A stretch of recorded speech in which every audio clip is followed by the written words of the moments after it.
Good evening and welcome to America Trends. I'm Barry Nussbaum filling in tonight for Dr. Gina. And let's start with what America says is trending today. What's trending? Above and beyond all else, Donald J. Trump all day, every day, and it won't be stopping anytime soon. He is now the presumptive nominee and will be officially confirmed at the convention in Cleveland. What happened this week? Why did it happen and how did Trump pull it off? First, Cruz quit.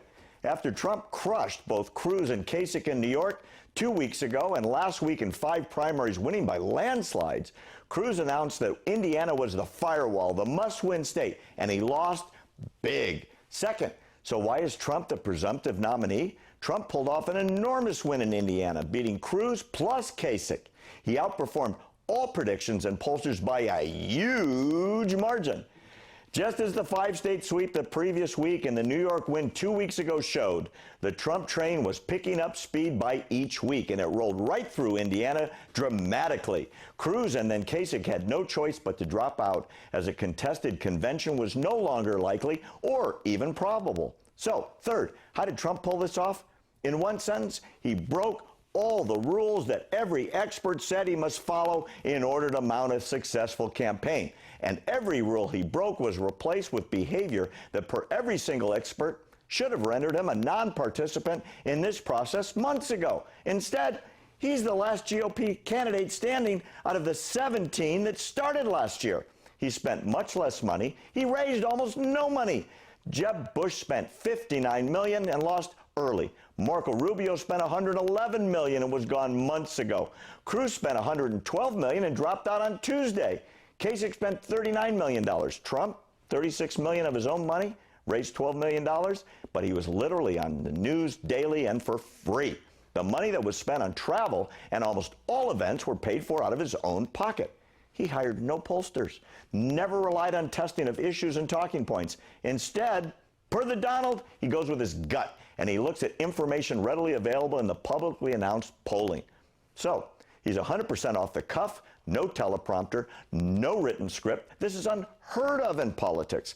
By rambling along, he tends to repeat himself a lot, and his few key talking points get repeated.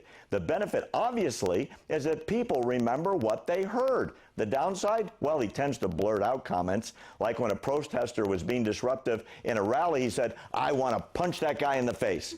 While it's not politically correct, the crowds loved it. His 2 major addresses, one to AIPAC and the other on foreign policy, were both read, they were well written, they were well delivered, and they won over the audience. Would you think there'll be more of those as the campaign develops? I think so. He's got no filter when it comes to calling people names. Lying Ted, Little Marco, the F word, the S word. It will be interesting to see if this tones down going forward.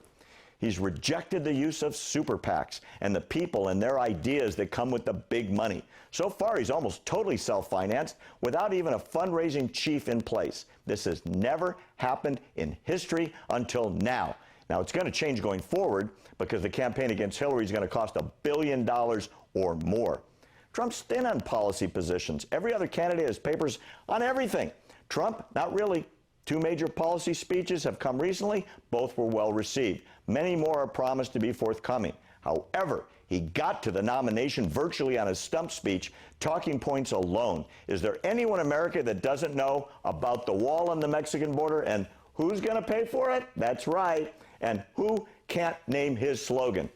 He's been acting non-presidential. There's never been anyone like Trump who's running for president representing one of the 2 major parties. He's unique and can only be described as Trump. Will he act more presidential, as some have said, or will he continue with the successful actions that got him here? Stay tuned. This is going to be so interesting to watch and find out. Okay, our poll question today. Do you think the world will be safer under a Trump presidency? Yes or no? Vote in that poll at YouTooAmerica.com or use the Youtoo America app, available now on Apple and Android devices.